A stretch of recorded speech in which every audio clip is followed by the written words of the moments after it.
It's another episode of Party Chatter where we chat with real gamers about their experiences in gaming, and I am joined today with Nicole. Nicole, thanks for joining us on Party Chatter. Thank you for having me. It's great to be here. So let's start right at the beginning. When, how, and why did you start playing video games? Oh gosh.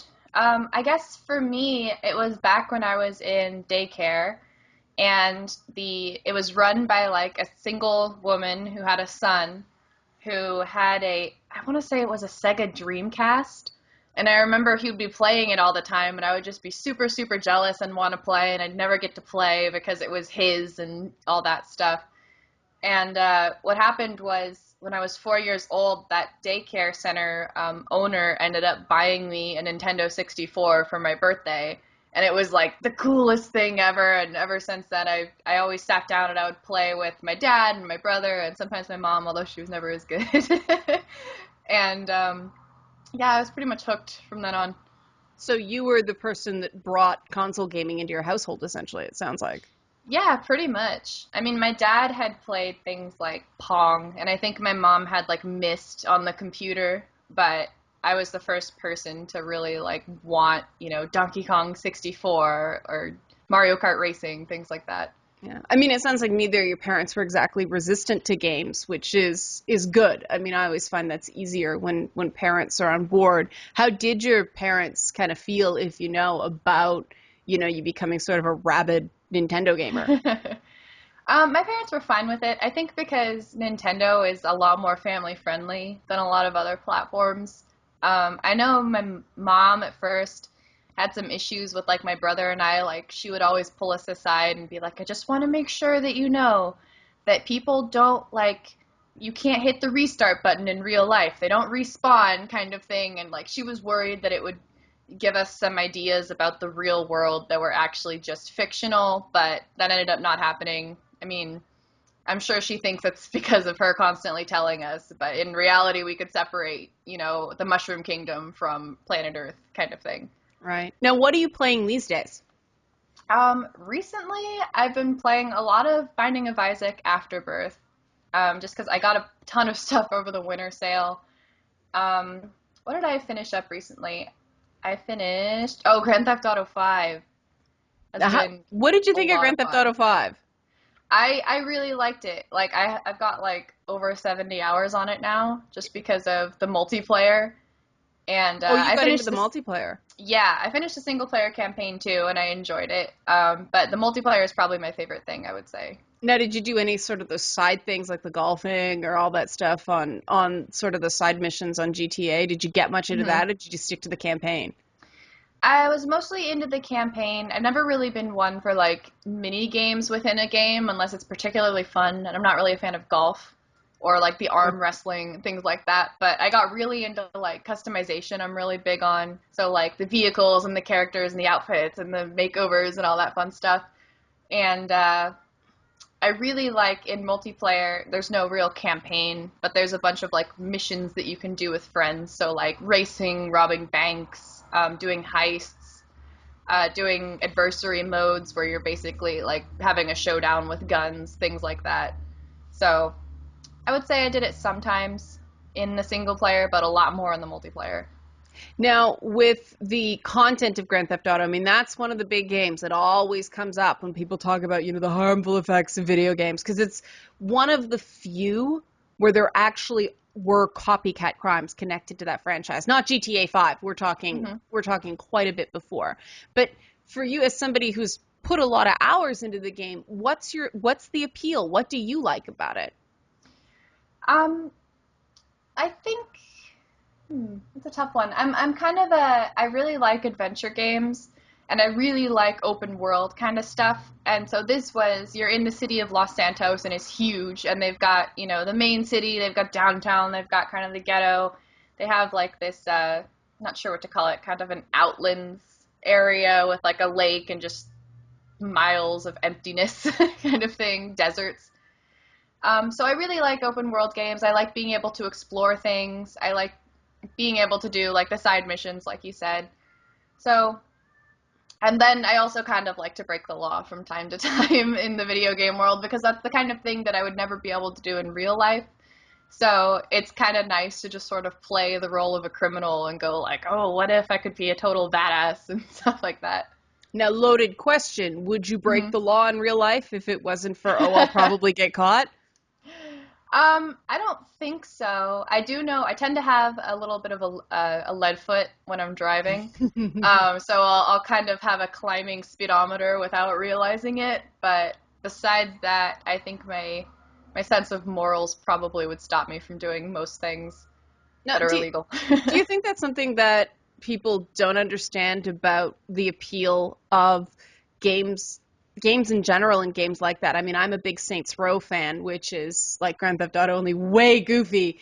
Um, and I have absolutely no interest in breaking the law. And I have no interest in any of the sort of criminal activities. I like the comedy in Saints Row. So, I mean, I'm wondering from that's my perspective. From your perspective, where do you think people get this idea that people who enjoy, crime games, for lack of a better term, actually secretly want to break the law if they could get away with it? I think that they get this idea that their desire to do like law breaking activities in games comes from a sense of like hatred or anger instead of just, enjoyment and goofing around and doing things like for me, and I think for most gamers, it's like an escaping from reality sort of thing. And it's just a let's goof off and go blow up some cars because we can kind of deal. But I think that a lot of people who aren't gamers or are interested in censoring games or censoring violent content, I think that they think we're sort of just a bunch of angry people sitting around going, oh, I really just want to kill someone right now. I'm going to go on Grand Theft Auto and just shoot a whole mob of people because I'm so mad. But in reality, it's the things that drive us to play games like Grand Theft Auto are not the same things that would drive us to, say, go commit a homicide. Yeah, I mean, that public perception to me has always been interesting because, I mean, take sports. I played basketball when I was in middle school, and they encourage you to, get aggressive on the court, and other sports in football, rugby, things like that. It's even more that attack, aggression, but you don't do that in the real world. So why do you think there's this disconnect when it comes to video games, that all that common sense goes out the window and we're left with this weird perception that it is so mind altering? I think that part of it would be because the games that usually people get angry about are the games that are meant to have a sense of realism in the sense that they take place in a real world.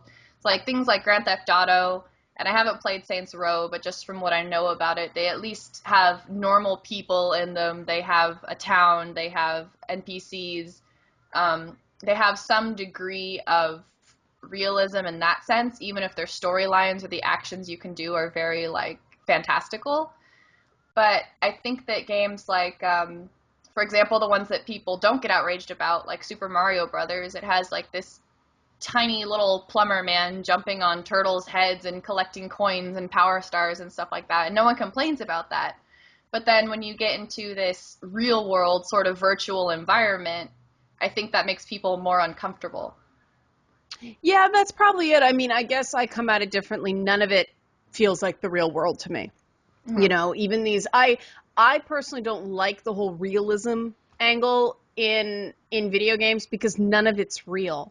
Hmm. This urge that a lot of games more and more are to, recreate cities in game. And I mean, it's kind of cool to, drive around vintage LA and LA Noir, but it got sort of boring trying to navigate a map that big in technology at the time. And I mean, once something happens in a game, like somebody survives 9 gunshot wounds, two to the chest, or, in Saints Row, you get attacked by a giant energy drink can monster. I'm like, this isn't real. And I'm is realism an appeal for you? Because I know this is just my opinion and there are thousands out there in gaming. Hmm. I would say the realism isn't a particular appeal for me. I just think that like, you and I know that something that's in a game, when we play through a story that has something like an energy drink can attacking you. We know that it's ridiculous and far-fetched. But I think that the whole idea of video games being realistic comes into play when you've got, say, like parents of children who have never picked up a video game controller, let alone played through a game.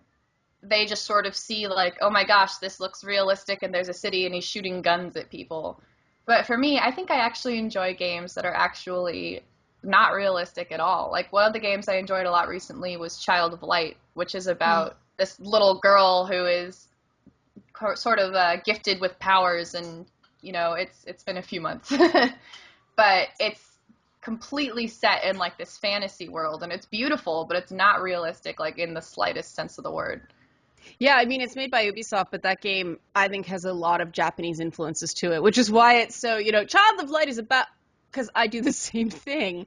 And there's just something about the experience of a game like that, or Journey is another example of a game. I was just talking to somebody last night. It's very hard to explain the experience of that game. You kind of have to go, here, play it Yeah. to someone.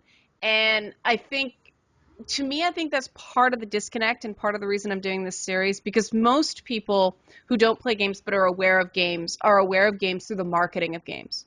And that's linear. Like when we talk about game marketing, we're talking about commercials and trailers and all these things. We get fewer and fewer playable demos that we can download and try.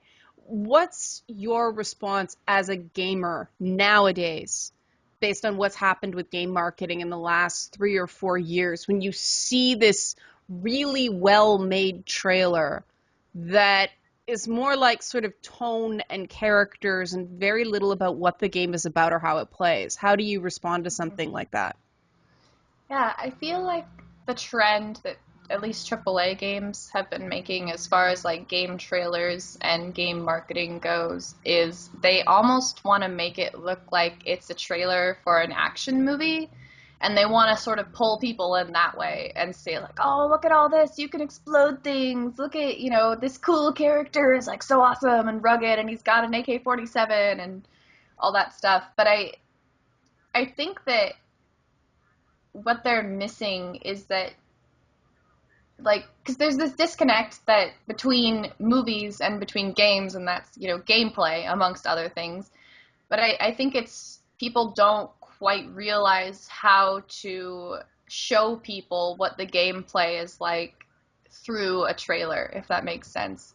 And Yeah, I no, don't totally. like that. Yeah. Yeah. And I don't like that it seems like there are a lot of really good AAA games out there that I never would have picked up just looking at the trailer, just because it seems very marketed towards um, a young teenage boy audience, pretty much, with all these like action-packed kind of things. And I'm someone who is more into the story of a game than I am, blowing things up, even though my GTA experience would say otherwise. But That's another misconception I think a lot of people get, is that we play the explosions for the explosions. And it's funny because I've been deep into this because of a piece I just put together about sort of, no, it's the emotion behind the explosions. And uh-huh. that sounds so weird until I think you've had that interactive experience, and you have one of those ones that just kicks you right in the feels. And yeah, you're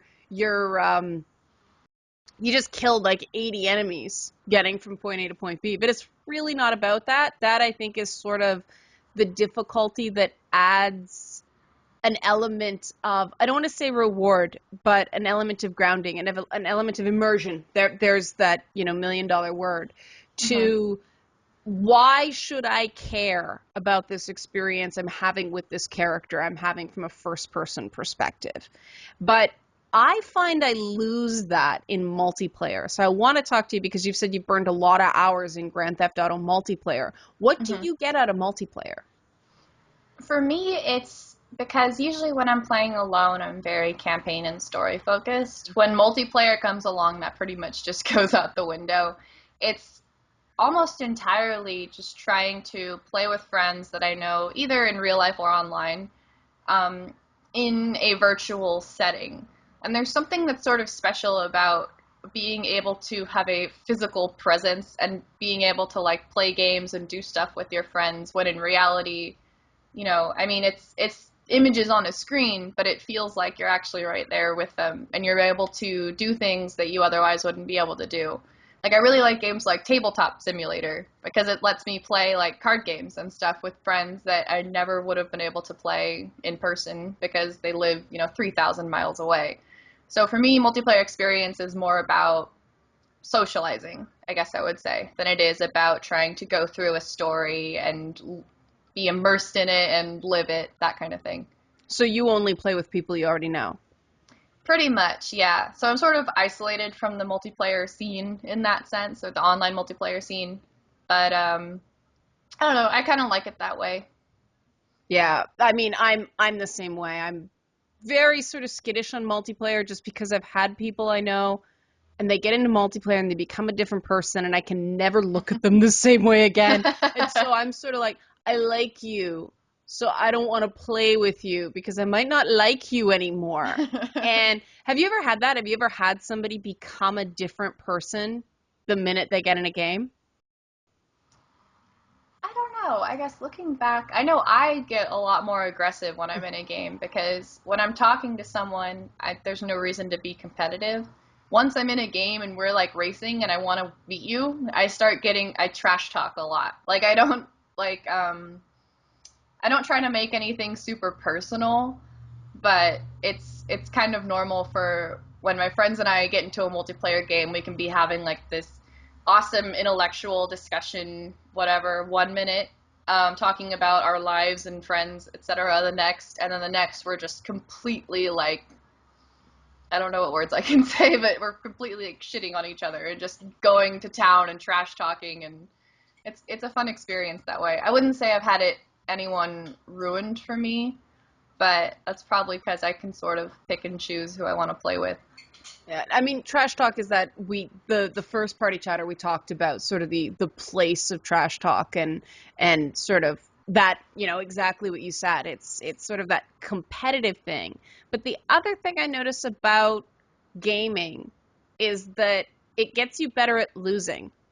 Yeah. I found anyway, because I mean, and I don't know if you've had the same experience, but for me growing up, it was always hide your flaws. Cover up your pimples, hide it on your forehead with your bangs. Like you remember when you're younger and you have that pimple and you try to Oh put God. your bangs over it and you have to sort of try to conceal the imperfections we all have. But in a game, when you get your ass handed to you, you've gotten your ass handed to you. Everybody sees the leaderboard. You can't hide it.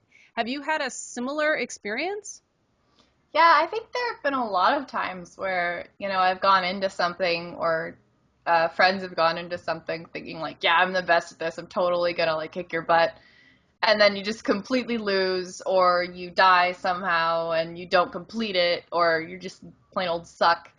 Um, but it's kind of nice because it seems like, at least amongst my group of friends, well, firstly, it leads for a way for us to keep trash talking each other.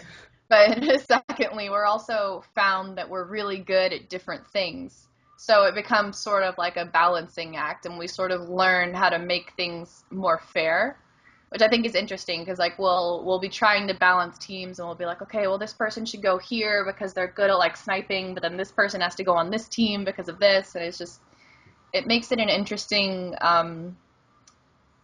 experiment in sort of like team management. So you and your friends are more interested in a fair fight than winning all the time. Yeah. Well, that's very interesting because I mean there are a lot Yeah. of people you see them they're obsessed with winning. Hmm. And that's the kind of thing where I'm like, this isn't fun anymore. Like, and this is my old school like Dungeons and Dragons showing, because Hmm. the thing I still haven't adapted to with video games from tabletop is that tabletop your dungeon master can adapt on the fly. If you're Hmm. not doing so well, they can sort of pull back and give you an extra chance, give you some breathing room. Hmm. If you're doing really well, they can throw extra monsters. And the whole idea of a great tabletop campaign is that, your party emerges sort of, battered, bruised, but ultimately victorious. That's a good Hmm. experience. Whereas in games, that's not always the case. We know the completion rate on games it's terrible. It's around 25% Hmm. completion of the campaign in video games last time I checked in. So what for you as a gamer, is the difference between sampling a game and putting it away after 5 to 10 hours and actually making that, 70-hour investment to finish it. I don't know. I mean, for me, I'm the kind of person where if I pick up a book, even if it's really bad, if I'm already like 5 chapters in, I have to finish the entire thing. Um, but I would say usually if I've played through the first couple of levels or couple of missions and I find that they're too boring, like I almost gave up on, for example, I just finished playing the Telltale game series, the Game of Thrones Mm, one, with all 6 chapters. The only reason that I kept playing was because I was invested in the story, but otherwise it was just like little to no gameplay, yeah. tons of cutscenes. Like I actually stopped playing it after 2 hours, and then I was ended up like thinking about like the storyline all night, and then I went back and finished the rest of it. But if that strong storyline, or if my personal fandom hadn't been there, I would have just dropped it. Like if I don't like it and I find it boring after a couple hours, I move on. Yeah, those Telltale games are. I agree with you. The Game of Thrones one, I only sampled it, but it didn't hold me the way Walking Dead season one did. I mean, that was a really good example of, the walking novel format, for lack of a better term. I think they're more old school adventure games in this walking novel concept, but this sort of episodic environmental exploration, choice-based gameplay. I think that lends itself quite well because what happens in Walking Dead? People forage and emo, and then they get chased by zombies. Lather, rinse, repeat. Right? It's good for choice based and human storytelling. Whereas Game of Thrones, I don't know. I'd expect there to be more meat to Hmm. gameplay. And I know it's very story driven and there's a lot of characters and things like that. But I agree with you. Certain properties just don't grab me in a completely story based format. There has to be something I can hit with a stick, for lack of a better Yeah, term. it's very like when I picked it up because I'd never touched a Telltale game before. Hmm. When I picked it up, I actually expected it to be a lot more like Square Enix's, or sorry, Don't Nod, Life is Strange. Right. Um, when I played Life is Strange, which I played before I played Game of Thrones, it was very story driven and you sort of got pushed in certain directions, but you were still able to explore your environment, walk around, click on things, interact with stuff, even while the story was moving along. When I played Game of Thrones, and it was just sort of like they move the characters for you. You can't explore your environment. I got excited when I saw that I could push the walk button. It was just like, this is not very engaging to me. Yeah. So Now, I kind of treated it like a book. did you like Life is Strange? Because that game divides people. I actually really liked it, and I get a lot of trash talk from friends for liking it. But I think it let out my inner teenage girl really well. It See, was that's the very. Oh, I was that's just.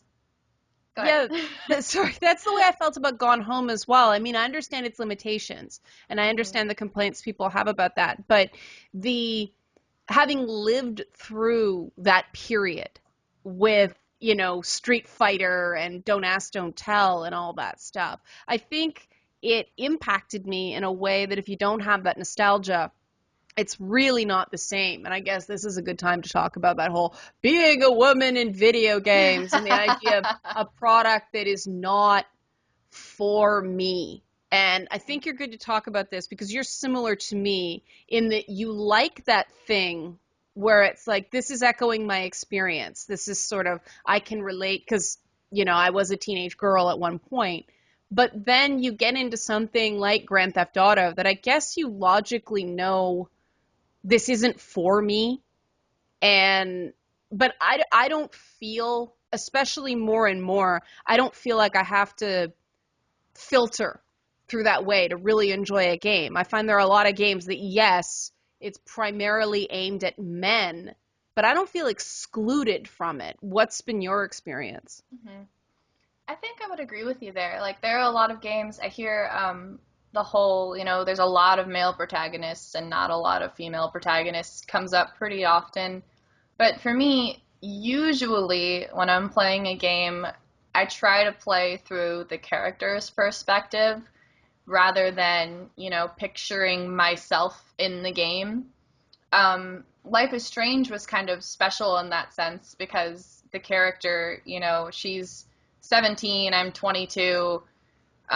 She had a lot of like crazy, crazy stuff going on her senior year of high school, and I guess I could just sort of relate to that, and that was why I was so drawn in. So it helps when I have a character I can relate to, but if a game is good, like it's going to be good regardless of the protagonist, especially because I'm controlling the protagonist anyway. There's still going to be a reflection of myself no matter what. Yeah.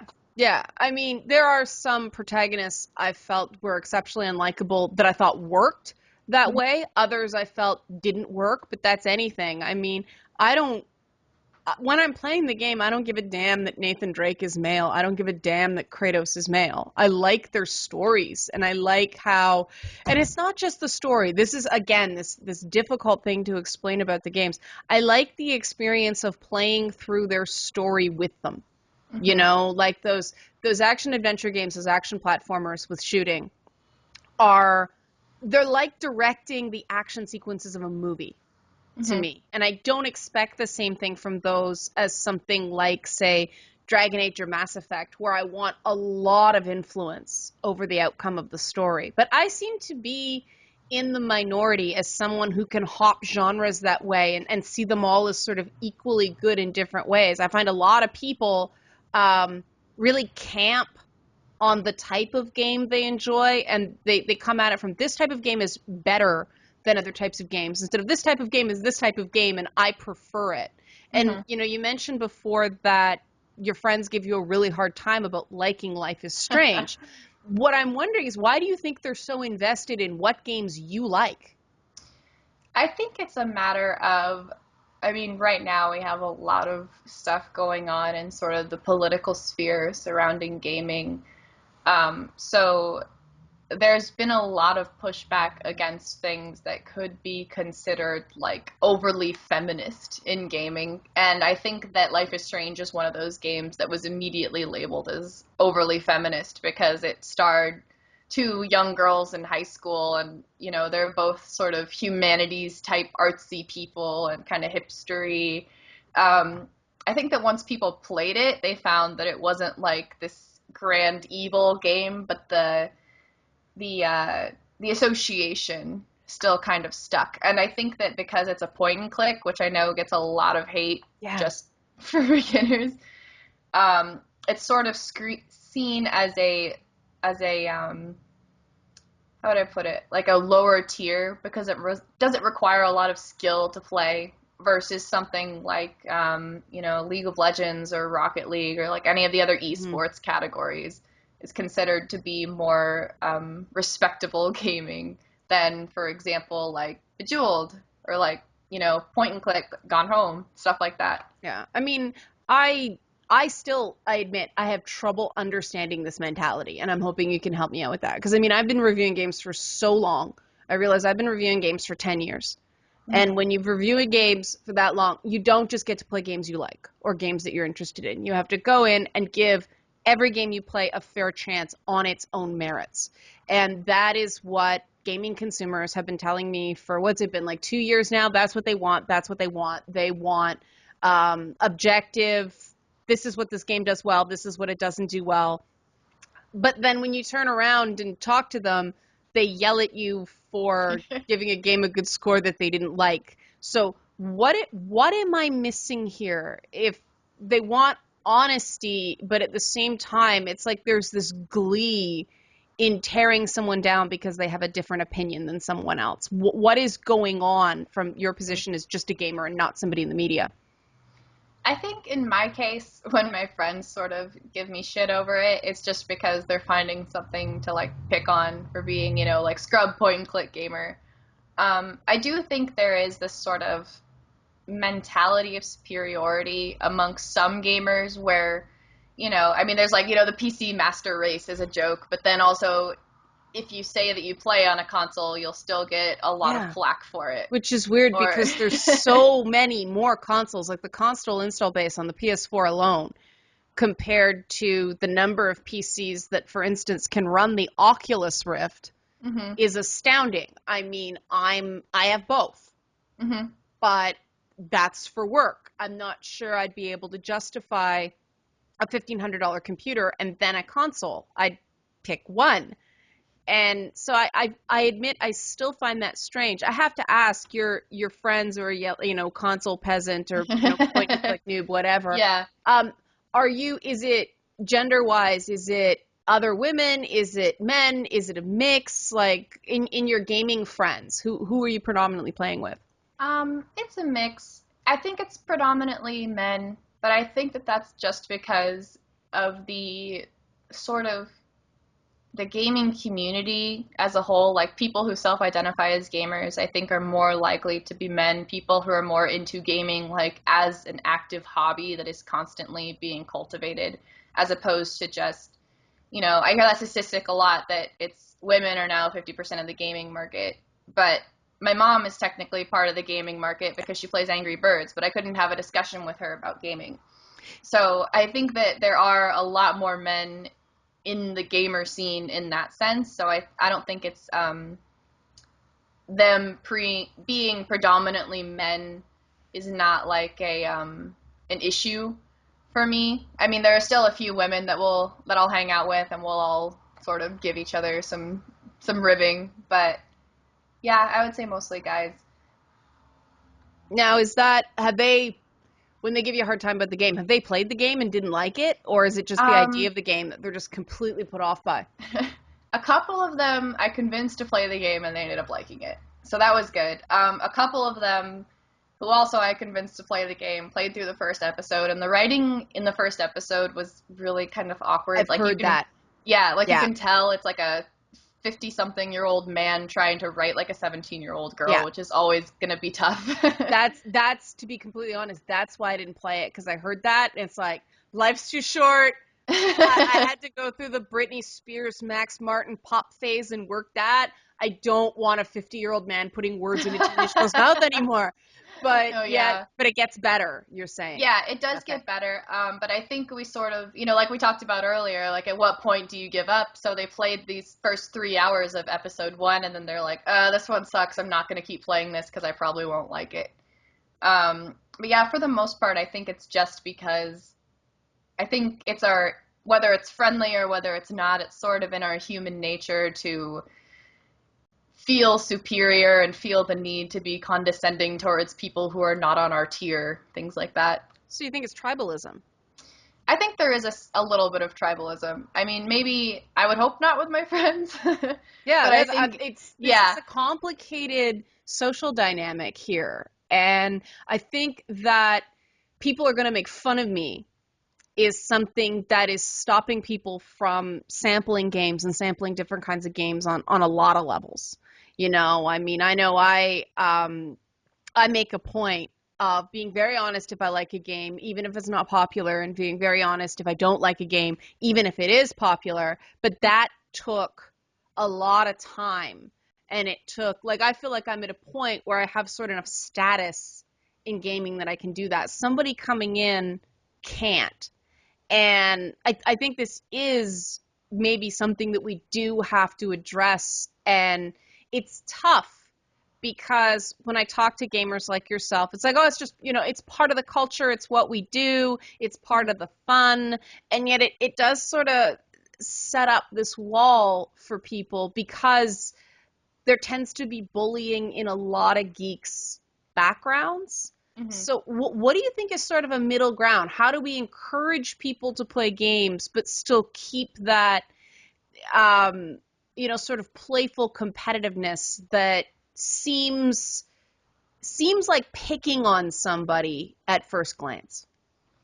I don't know. I mean, that's a tough one. I think it's sort of this dynamic of you encourage people to play, you encourage people to try out games, but at the same time, once you sort of pull them into a game, generally I've seen what most people, when they're trying to like pick on someone, it's in a way almost encouraging them to get better. Hmm. Like they'll usually try to hit your weak points. So like when I'll play like Honey Pop or something and people send me messages like play something better, noob, it's either they want me to go play a game with them or they just think that like I don't know, match 3 games are again that sort of lower tiered. I should be playing something else. I also think that like for example when people will like in public games, like not so much like with my own friends. Usually when I get like picked on, it'll be like by my own teammates who are trying to say like, "Ah, you need to do this, you need to do that." Like I think it's just sort of their way of expressing something.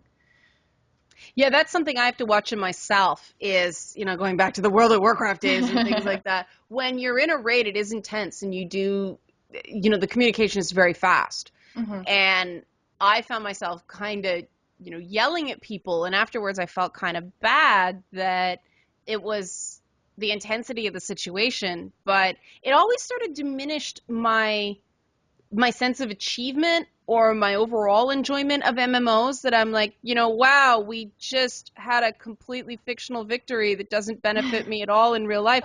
But I sort of quasi verbally abuse somebody to do that.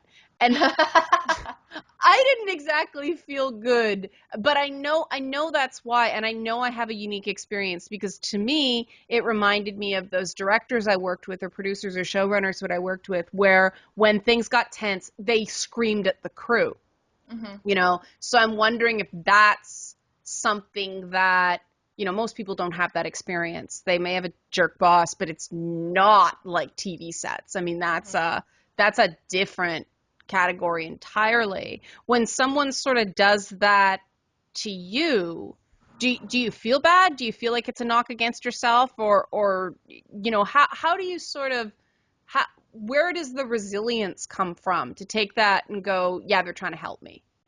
Yeah, I mean, usually, for me, I've sort of had to learn to laugh at it. Like, I think that you have to realize when a lot of people are getting like angry at this kind of stuff, like their adrenaline's going, they really want to win, they're super competitive and they're getting aggressive and yelling. And that was something that I dealt with a lot in sports. Hmm. Is like I think that might be actually what taught me to get used to it was just people will yell at you, people will be disappointed in you, but in the end it's because they're trying to push you to be a better version of yourself, a better player, a better gamer, what have you.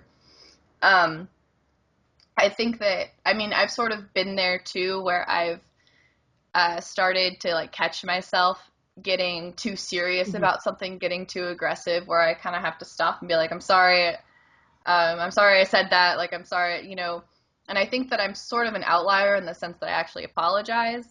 But I do sort of think, if I were on the other end of that, like imagine how that would make me feel or how Yeah. I felt before. Yeah. I mean, women who don't get into sports or don't get into that sort of thing, girls are not socialized to how do I put this without sounding horrendously academic?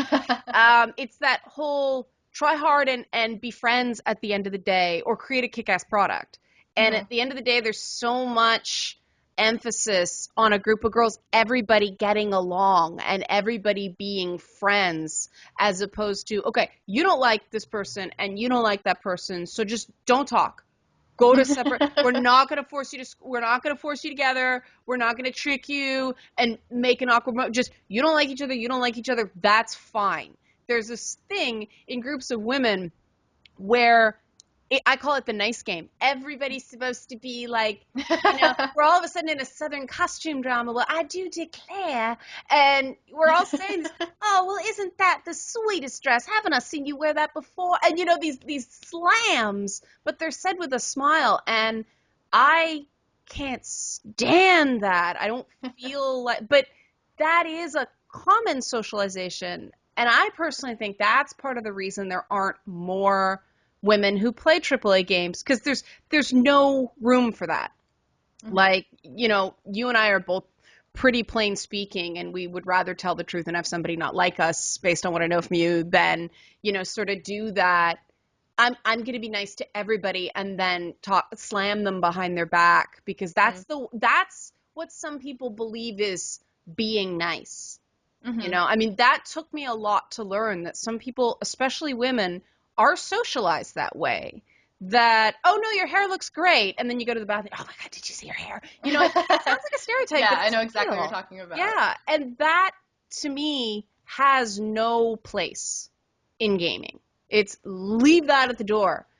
But I realize Hmm. that might be a conceit of mine. Do you even think that's possible to overcome that sort of social programming? And should we even try to bring that sort of element into gaming? Considering it is, at the end of the day, I mean, that's toxic femininity in a nutshell, Yeah. isn't it? Like, should we be making room for that in video game communities? Well, I do agree. I think that a lot of, especially like online gaming and gamers, tend to be very upfront Mm. about what sort of problems they're having with you, whether you just like suck at something or you're pissing people off or you're being annoying, whatever. Um, Whereas, I don't know, I guess I can't even picture like being in a game and being like, oh my gosh, good job, medic. You did such a good job. You healed me so well. You were right on top of it. And then as soon as they leave, you're just like, oh my God, they were the worst thing ever. Like, unless you were like trying to like screw with them as a joke, it's just, I don't think we should make room for it because it just seems, I've never really liked that sort of attitude in the first place. But that But, seems to me to be kind of what's behind the schism in gaming right now. I mean, if mhm, you read boards of like, what we would call hardcores, mhm. it's what we're used to. It's that people go at each other hard, sometimes too hard. I mean, there is a certain extent where it's like, whoa, back off. This isn't that important. Mhm. But um, they're still quite upfront with each other. And then you go to these other boards that, people would say they're outrage warrior boards, or they're the social justice warrior boards, or, casual, filthy casual boards. Yeah. And you see this echo chamber of agreement all down the line, and people just swarm the minute somebody goes, well, what about this? You see them swarm to create that consensus to the point that they're like the Geth, where 2 + 2 = 5 equals a freaking war. Yeah. And I personally see that sort of, oh my God, I just see her hair manifesting in that. But this is a group who is saying they're interested in games. They want room made for them. They want product developed for them. And yet I think that they're a very negative influence in that um, they do come across as the people who picked on the nerds in school because of that sort of shaming dynamic. Yeah, I really don't like the shaming Yeah. dynamic that goes on. It's funny that we're talking about this in sort of a toxic Mhm. femininity It's aspect. a tough word, yeah. Femininity. Um, because one of the only subs I've been banned from on, like, for example, Reddit was girl gamers. Yeah, that's a Because, terrible one. yeah, Yeah. because I disagreed about, I think it was a feminist frequency thing, and I was like, oh, I think this, and they were just like, you're not welcome here. And it's just weird, and like, I've heard later on that, like, it's actually, a lot of the people who run that subreddit are actually men, Yep. and they're trying to sort of step forward and say like, we want to be welcoming to women, we're Yeah. here, this is a safe space. And it's almost, I mean, it is infantilizing Yeah. and it's exclusionary in its own way, but i I don't know. I just feel like any sort of group that would be bringing that sort of negativity, whether it's, babying people or excluding people or trying to like talk behind someone's back instead of being up front, like I would rather completely keep that out of gaming because I get enough of that already. Like I survived middle school and high school. Like I'm fine. I'd rather not have any Yeah. more. Yeah. Yeah. That's the same way I feel. That no, no, like I know we're supposed to include, and I know the developers want to bring in, the people who are sort of on the bubble. Like console wants to, blanking on the word again, convert people from who are playing like Candy Crush Saga or one of those, Facebook games into something that, is money up Hmm. front. And because of the size of the consumer pool. Mhm. But that is going to lead to a radical change in culture in gaming. It's not the same. The way people play those casual Facebook games, the way people play mobile games as well, at all. And I mean, thank God the mobile game boom has diminished. It's I think every console person went, well, duh, it wasn't going to replace it. But bringing some of those people over is going to change gaming.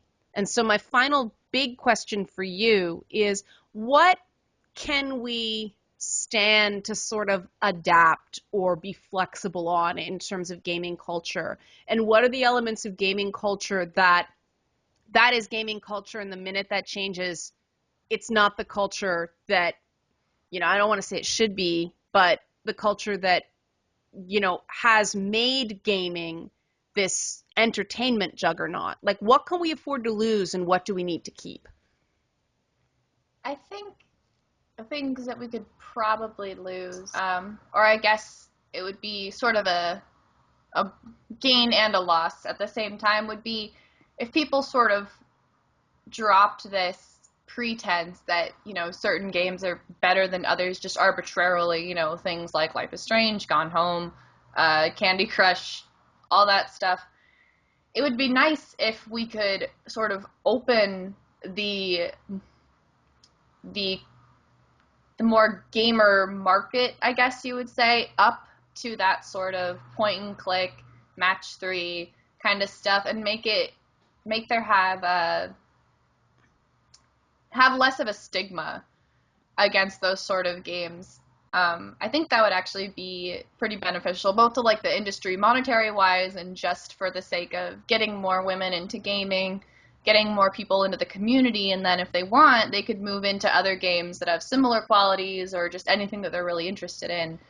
I think that if we want the current gaming culture to survive, though, something we would definitely need to keep is that sort of hobbyist enthusiasm.